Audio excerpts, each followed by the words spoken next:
بسم اللہ الرحمن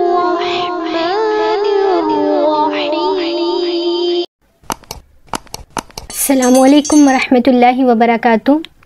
آج کی ویڈیو ان بہن بھائیوں کے لیے ہیں جو کسی شخص کو بیماری میں دیکھتے ہیں، کسی بھی بڑی سے بڑی بیماری میں دیکھتے ہیں، یا کسی بھی قسم کی پریشانی میں مبتلا شخص کو دیکھتے ہیں اور وہ بہن بھائی پریشان ہو جاتے ہیں۔ وہ اللہ تعالیٰ سے دعا کر رہے ہوتے ہیں کہ اللہ تعالیٰ ہمیں اس مصیبت میں یا اس پریشانی میں مبتلا نہ کرنا، یا یہ مصیبت یا پریشانی ہمارے سر نہ آئے، یا کسی بھی قسم کی بیماری سے وہ ان کا دل دیکھ کے دوسروں کو اداس ہو جاتا ہے اور وہ چاہتے ہیں کہ اللہ تعالیٰ ان کو یہ بیماری نہ لگا دے، یا کسی پریشان حال کو دیکھتے ہیں اور وہ خود اداس ہو جاتے ہیں اور وہ یہ دعا کر رہے ہوتے ہیں کہ اللہ تعالیٰ ہمیں اس پریشانی سے دور رکھیں۔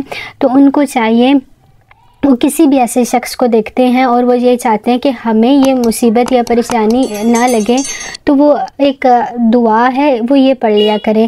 اللہ کے نبی نے فرمایا جو شخص کسی کو مصیبت میں مبتلا دے کر یہ پڑھے، دعا ہے الحمدللہ الذی عافانی مما ابتلاک بہ وفضلنی علی کثیر ممن خلق تفضیلا۔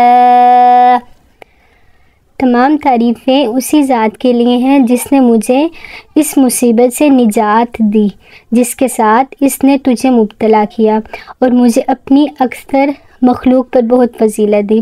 تو وہ اللہ تعالیٰ کے حکم سے انشاءاللہ اس شخص کو وہ مصیبت یا وہ بیماری نہیں پہنچے گی۔ اس پیغام کو اپنے دوستوں کے ساتھ شیئر کیجئے۔ آپ چاہتے ہیں کہ وہ کوئی بھی شخص کسی بھی پریشانی یا بیماری میں مبتلا نہ ہو، تو آپ ان لوگوں کے ساتھ شیئر کیجئے ثواب کی نیت سے۔ اس کو صدقہ جاریہ سمجھ کے شیئر کریں تاکہ لوگ پریشانیوں سے اور بیماریوں سے محفوظ رہیں اور بچے رہیں۔ اس کا ثواب آپ کو بھی ملے گا انشاءاللہ تعالی۔ اگر آپ کی کوئی بھی پریشانی ہے یا کوئی بھی مسئلہ ہے، آپ کو کسی بھی بیماری یا کسی بھی مسئلے کے لیے کوئی وظیفہ چاہیے، تو آپ کمنٹ میں بتا سکتے ہیں، انشاءاللہ آپ کو وظیفہ بتا دیا جائے گا۔